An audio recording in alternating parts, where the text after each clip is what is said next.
So in the previous lectures, we have explained the energy resources. In module 1, there are 3 chapters. One is energy resources, second one is steam formation, third one is thermodynamics. So in the previous lecture, we have already discussed the energy resources. And in the second chapter, that is steam formation. In this, we'll discuss how the steam will be formed, what is the temperature enthalpy graph, and few numericals, the simple numericals on the steam formation. These things we'll discuss in this. First of all, what is the definition of steam? It is the vapor into which water is converted when heated, forming a white mist of minute water droplets in the air. Right now, as you heat it at certain temperature, the water starts boiling. After it starts boiling, it will be converting into vapor. Right, and that state is called as steam. So here, there's an experiment in this formation of steam at constant pressure. We are not going to increase the pressure, right? No? So before this, we must know what is the importance of the steam and what is the use of the steam. Generally, the hydraulic turbine. If I say hydraulic turbine, generally what we will do, we'll store the water at a certain height. So if we store the water at certain height, then it is having a potential energy. So that potential energy will convert into kinetic energy in the nozzle, and that kinetic energy of water hits the blade. That is how the turbine will be rotating, right? No?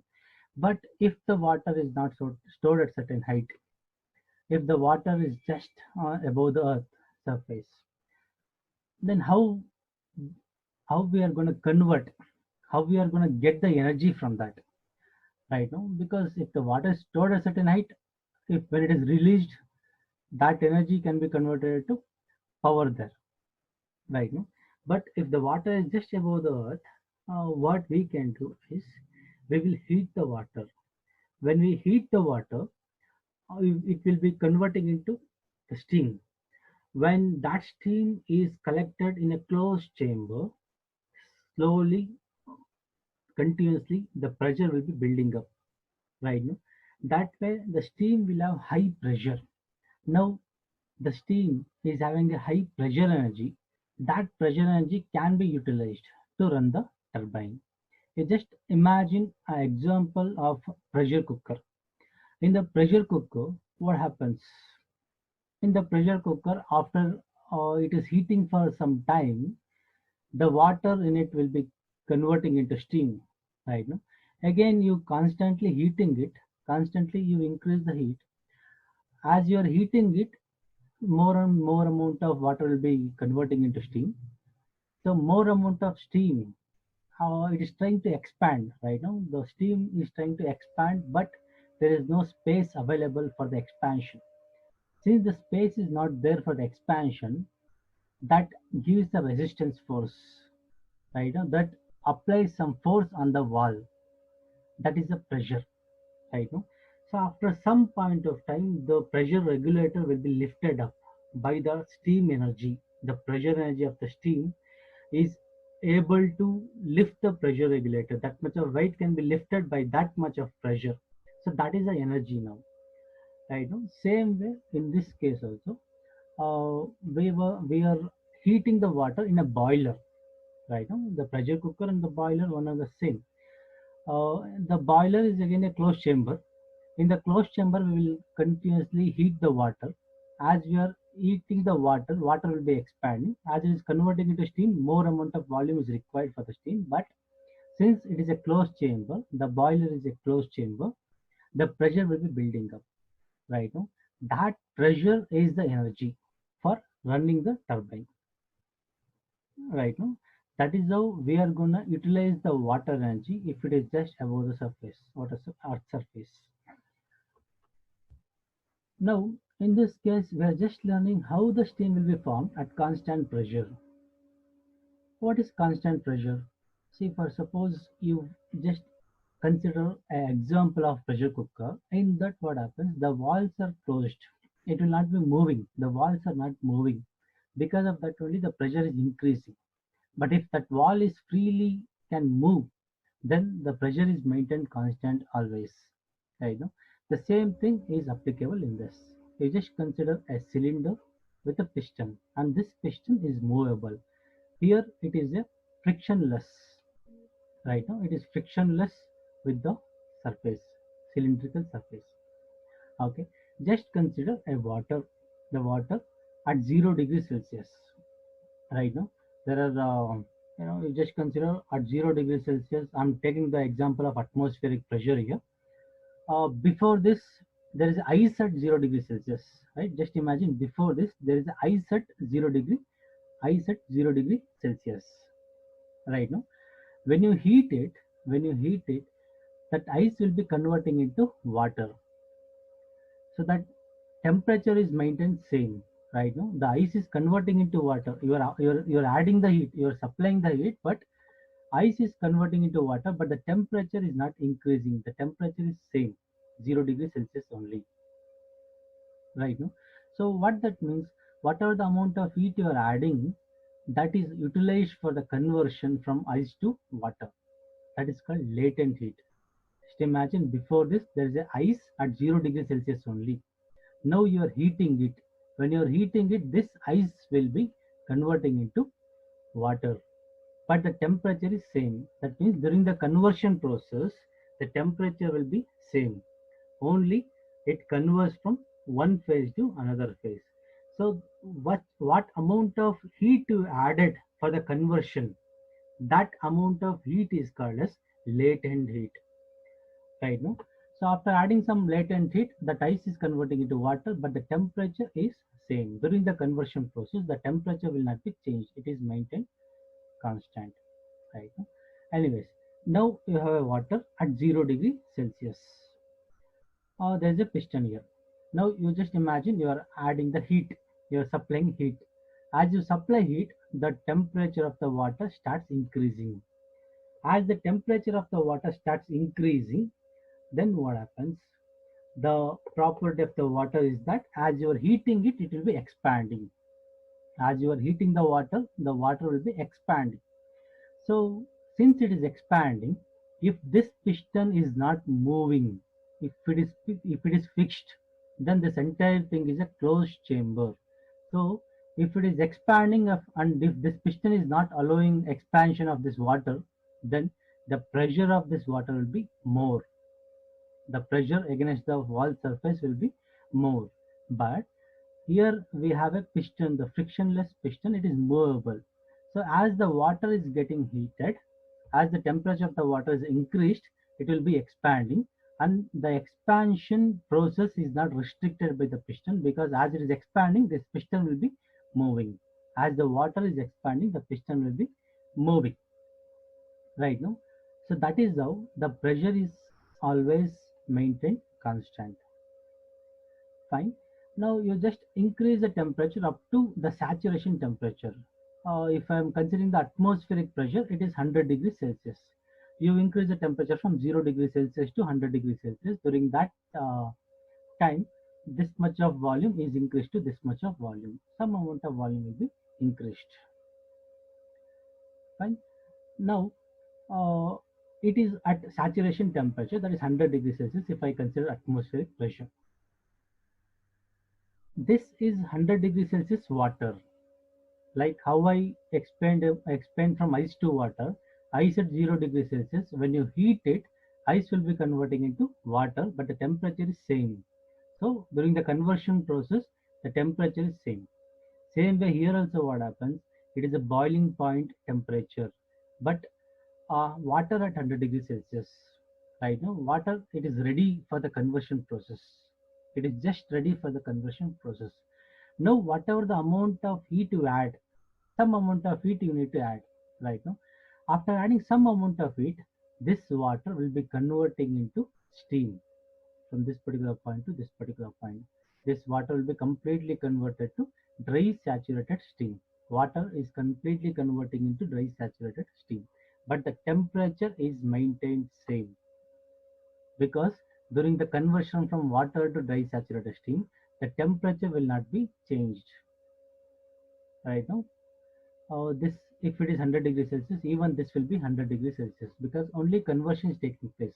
Whatever the amount of heat you add it, that is utilized for the conversion from water to dry saturated steam, and that heat what you are adding, that is the latent heat. Right now, for example, once it reaches water at saturation temperature, if you stop supplying heat, then this will be water only at 100 degrees Celsius. It is not converting into steam, because some amount of heat is required. Some amount of heat is required for the conversion from water to dry saturation. So whatever the extra amount you add it, that is utilized for conversion from water to dry saturated steam. Right now, that heat is called latent heat of vaporization.